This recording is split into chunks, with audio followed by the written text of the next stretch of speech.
విశాఖ భీమిలి నియోజకవర్గంలోని Tagarapu Valasa Avanthi institute of engineering and టెక్నాలజీస్లో Avensis 2K26 జాతీయ స్థాయి యువజనోత్సవాలు ఘనంగా ప్రారంభమయ్యాయి. 2 రోజుల పాటు జరిగే ఈ ఉత్సవాలను అవంతి జ్యోతి ప్రజ్వలన చేసి ప్రారంభించారు. ఈ సందర్భంగా మాజీ మంత్రి అవంతి శ్రీనివాస్ మాట్లాడుతూ అవంతి విద్యా సంస్థలకు రాష్ట్రంలో ప్రత్యేక గుర్తింపు ఉందని తెలిపారు. గ్రామీణ ప్రాంతాల పేద విద్యార్థులకు సాంకేతిక విద్య అందించడంలో అవంతి విద్యా సంస్థలు ముందుంటాయని, భవిష్యత్తులో అవంతిని విశ్వవిద్యాలయంగా అభివృద్ధి చేయాలని లక్ష్యంగా పెట్టుకున్నామని తెలిపారు. ఈ కార్యక్రమంలో శివనందీష్ బాబు, డాక్టర్ ముత్తంశెట్టి ప్రియాంక, శ్రావణ్ కుమార్ పాల్గొన్నారు.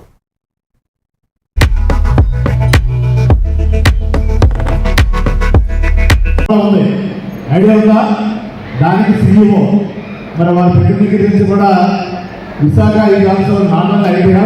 Visaka is also a pharma hub. మరి నేను ఎంపీగా పనిచేసినప్పటి నుంచి వారు మంచి నాకు మిత్రులు. మరి వారికి కూడా ఒకసారి గట్టిగా మీరు తప్పకుండా స్వాగతంగా కోరుకుంటూ, ఎందుకంటే ఇక్కడ ఐటీతో పాటు ఫార్మా కూడా ఈక్వల్ అభివృద్ధి చెందింది, రాబోయే రోజుల్లో కూడా అభివృద్ధి చెందుతుంది. కాబట్టి లాల్కృష్ణ గారు కూడా నా విజ్ఞప్తి, స్టూడెంట్స్ తరఫున మీరు ఇక్కడ ఉన్నటువంటి ఫార్మా ఇండస్ట్రీస్లో ఏ వరుసలో దేహాలను పెట్టుకోకుండా మరి ఈక్వల్గా మన ఉత్తరాంధ్ర స్టూడెంట్స్ కూడా మీరు అవకాశం కల్పించారు.